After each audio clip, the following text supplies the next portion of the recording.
Fala, nação alvinegra de Parque São Jorge, o Corinthians perdeu por 3-1.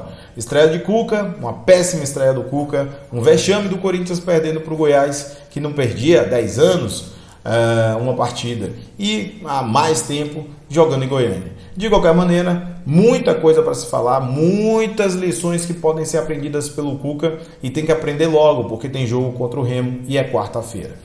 Pois bem, vou adiantar logo, o Corinthians entra com algumas modificações no time titular, a ausência do Fagner por lesão, a entrada do Dudu no meio campo, Barleta pela esquerda e um 4-4-2 diferente. Dois volantes que têm uma capacidade em tese de passe, jovens, diferentemente do Rony, menos marcador, então o Corinthians que tem uma fluidez no seu meio campo na zona de volantes. Nas pontas, o Barleta e o Juliano jogam, então modifica um pouco a forma de jogar e tenta surpreender o Goiás. No entanto, os 15 minutos iniciais terríveis, o Corinthians jogou praticamente do meio campo para trás, esperando o Goiás. O Goiás não sujou um pouco o uniforme do Cássio. A partir dos 15, o Corinthians começa a sobressair e já marca aos 17. Então o Corinthians começa a ter ações ofensivas até chegar ao gol do Goiás, o empate do Goiás no primeiro tempo. Bateu o empate do Goiás no primeiro tempo, achado o gol pelo lado direito do ataque do Goiás, que a gente tinha falado aqui no nosso pré-jogo, que ia acontecer cruzamentos o tempo todo, buscando pelas pontas. Aconteceu, né? E o Corinthians novamente, até aquele momento, todos os últimos gols tinham sido por cruzamentos e o Corinthians sofreu mais um gol. Foi Argentino Júnior, foi Remo, o Corinthians sofrendo com cruzamentos. Dito isso, a partir do gol do Goiás, o Goiás simplesmente monta um acampamento no lado esquerdo da defesa do Corinthians, até porque o Fábio Santos dá um espaço praticamente da época da pandemia. Distanciamento social e possibilidade de cruzamento, e o Goiás fez a festa no final do primeiro tempo. Terminou o primeiro tempo super à vontade pelo lado esquerdo. O Cuca viu essa situação e tentou modificar a forma de jogar, fazendo com que tirasse o Barleta, que não fez uma boa partida, e colocasse um jogador mais um jovem que era o Pedro, e tentasse dar sustentação com o Rony, tirando o Du do meio e indo para a lateral. Um erro grotesco nas substituições, não conhece o elenco. Aliás, todas as substituições que o Cuca fez, você vai entender, simplesmente não funcionaram. Segundo tempo, o Goiás simplesmente é dono do jogo o tempo inteiro. As modificações pioram o Corinthians, que começou a ter pelo menos um equilíbrio durante praticamente o primeiro tempo. No segundo não é equilíbrio, o Goiás é dominante pelo lado do Fábio Santos, dominante pelo meio, dominante pelo lado, simplesmente passaram por cima do Corinthians.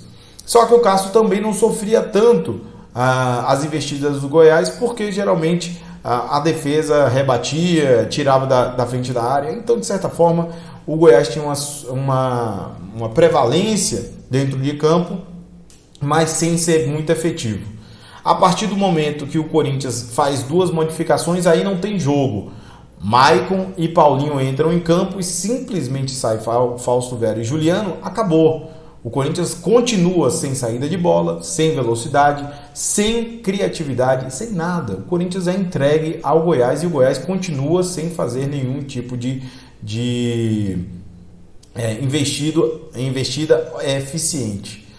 Mas aos 26 minutos o Goiás faz a troca. A troca é a entrada do Apodi. Sim, o Apodi, 36 anos, assim como o Muriqui, né? Contra o Remo, a questão do Remo, mesma coisa. Aos 36 anos, o Apodi continua veloz. E naquele momento, quem assistiu nossa live do React viu, ou tira o Fábio Santos ou o Corinthians perderia, e foi o que aconteceu em três momentos.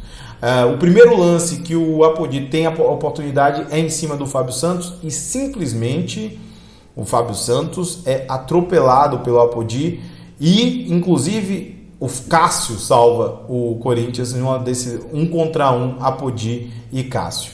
Posteriormente, o Goiás, que era dono do segundo tempo, vai tentando alçar bolas na área, e a zaga, que não é a grande zaga do Corinthians, né? O Gil, por exemplo, uma péssima partida, e eu vou comentar o Gil bem especificamente, cada um dos jogadores, rebate a bola para escanteio, e no escanteio que ele havia rebatido, simplesmente perde no alto para dar 2-1 ao Goiás. A partir daí, o Corinthians se desespera, não consegue atacar o Goiás, mesmo o Goiás recuando para dar exatamente o espaço para o contra-ataque, aproveitando o Apodi. E o Corinthians não sabia o que fazer com a bola, não fazia nenhum movimento agressivo, era um toque meio lateral, sem gosto, sem vontade, sem tesão, sem raça para ganhar a partida. E aí o Corinthians tem ainda aquele deleite de ver Júnior Moraes, o fantasma de Kiev, entrar em campo.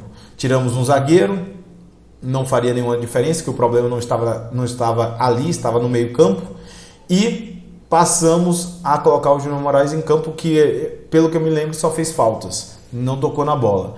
Mas ainda assim, somos como assim, agraciados com o Fábio Santos cobrando um lateral na defesa, entregando praticamente ao adversário, e o Apodi, aquele mesmo que eu falei sobre a entrada aos 26 minutos, faz um golaço em cima do Duqueiroz, lateral direito do Corinthians. Escolhas do Cuca que resultam em uma derrota. Obviamente a gente tem que dar pesos a todos os elementos desse vexame. Primeiramente, o Duílio Monteiro Alves manteve o Lázaro durante 5 meses sem qualquer capacidade de ser treinador. Parabéns, Duílio, você conseguiu. Trouxe o Cuca faltando 2 dias para uma sequência decisiva e você não deu uma coletiva. Parabéns, você está muito de parabéns, seu planejamento, nota 10. Renovação e transparência, tá aí. Vocês estão há 16 anos para trazer um elenco envelhecido, sem capacidade de investimento. Parabéns a vocês, vocês conseguiram chegar a 1 bilhão de dívidas. Neste jogo, culpa do Cuca pelas escolhas que foram feitas nas trocas que eles foram colocadas. O peso menor chegou a 2 dias, treinou 2 vezes com o elenco, mal conhece esse elenco, mas uma coisa ficou clara: ele não vai deixar esse time se acomodar do jeito que estava acomodado. Já apontou que a questão física é muito clara, a falta de preparação física está bem evidente. O anímico, a falta de entrega desse elenco é clara. Isso daí a gente já havia apontado há muito tempo. Falta cobrança, falta tesão, falta raça dessa equipe. E ele vai apontar o caminho para as vitórias. Deu até um prazo, 10 a 15 dias, esse time é outro. Mas nesse período a gente vai ter Remo, Palmeiras, Del Valle. Não vai ser fácil aguentar a cobrança da torcida que chegou em cima da hora. Individualmente, terríveis. Cássio praticamente não trabalhou, nenhuma falha propriamente dita do Cássio, salvou em um contra o Apodi, fez o que pôde. O Bruno Mendes fez uma bom primeira etapa, não entendi a saída dele específica. Já a dupla de zaga, terrível. O Gil sequer deve permanecer no time do Corinthians, sequer. Não é possível o Corinthians já ter uma proposta de renovação para o Gil, que hoje evidenciou a sua incapacidade com a bola nos pés. Parecia que tinham sido apresentados hoje. Gil, bola, Gil. Pois é, ele não sabia o que fazer com ela, geralmente espanava, geralmente errava, tudo. Gil, você está de parabéns. Você é um dos piores em campo.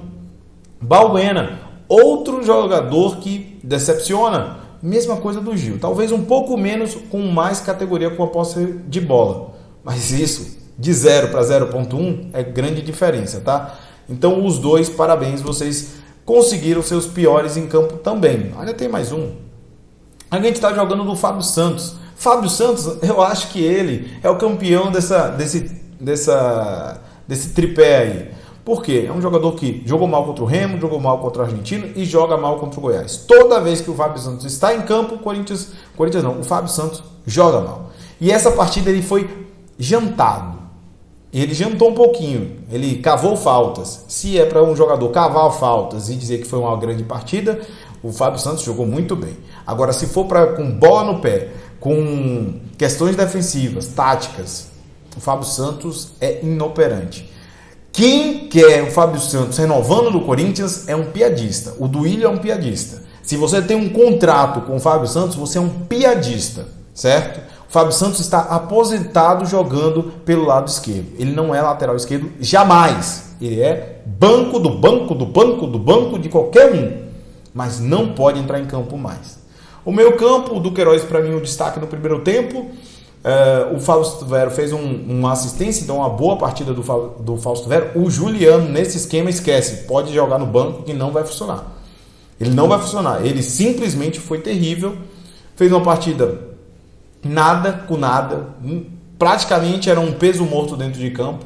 Seja fisicamente, taticamente, tecnicamente, não apresentou nada. Um passe, um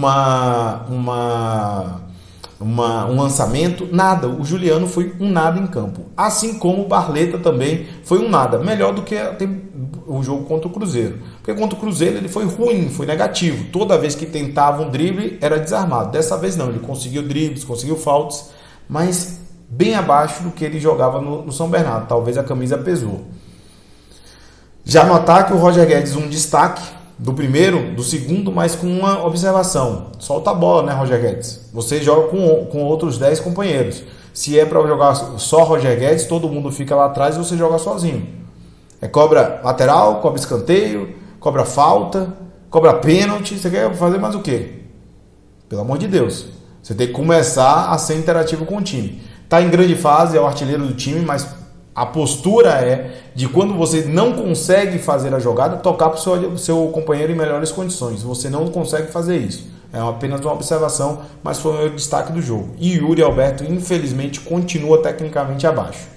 As substituições.